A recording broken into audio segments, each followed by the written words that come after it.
ओम नमो भगवते वासुदेवाय। देखिए, हमारे धर्म में और कायदे में तो किसी में भी मांस खाने को अच्छा नहीं बताया। हमारे धर्म शास्त्रों में स्पष्ट लिखा है कि मांस खाने वाले को मरने के बाद उसे प्रेत योनि मिलती है।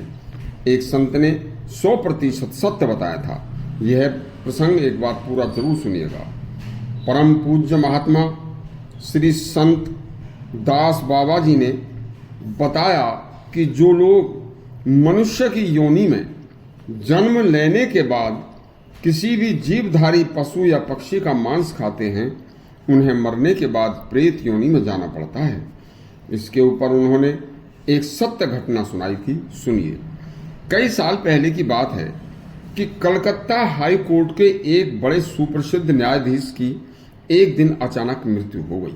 उनके अपने कुछ साथी व उनके परिवार वालों ने बताया कि वह जब भी भोजन किया करते थे तो उनके भोजन में 2 मुर्गी कम उम्र वाली उनके भोजन का अंग होती थी।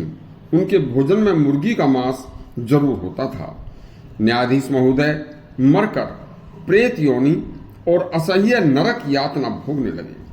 उस प्रेत आत्मा ने अपने परिवारजनों के सामने अनेक बार प्रकट होकर दर्शन देकर कहा कि मैं बहुत कष्ट में हूं, मानो मुझे सैकड़ों बिच्छू एक साथ काट रहे हों।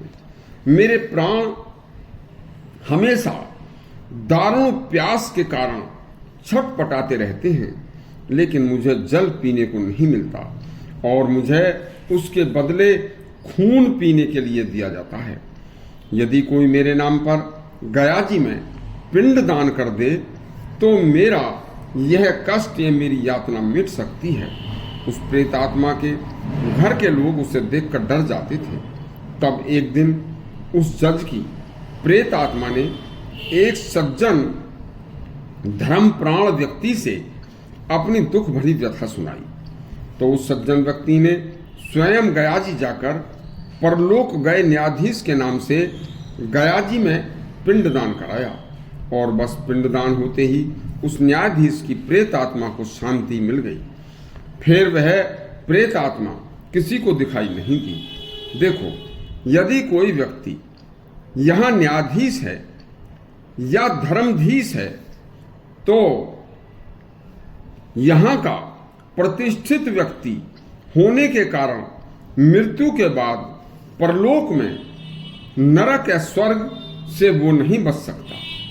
देखिए, यह समस्त न्याय के अधिष्ठाता, सर्व अंतर्यामी, सर्वनियंता परमात्मा का विधान ही एक सर्वोत्तम है, सर्वोपरि है। उसकी दृष्टि में छोटे बड़े, धनी निर्धन, पंडित विद्वान या मूर्ख किसी में भी कोई भेदभाव नहीं होता और उन मनुष्यों के कर्मों का परिणाम सर्वथा पूर्ण शुद्ध न्याय के अनुसार किया जाता है तथा मनुष्य का अगला जन्म मरने के बाद नरक या स्वर्ग आदि की व्यवस्था भी उनके स्वयं के कर्मों के अनुसार पहले ही कर दी जाती है।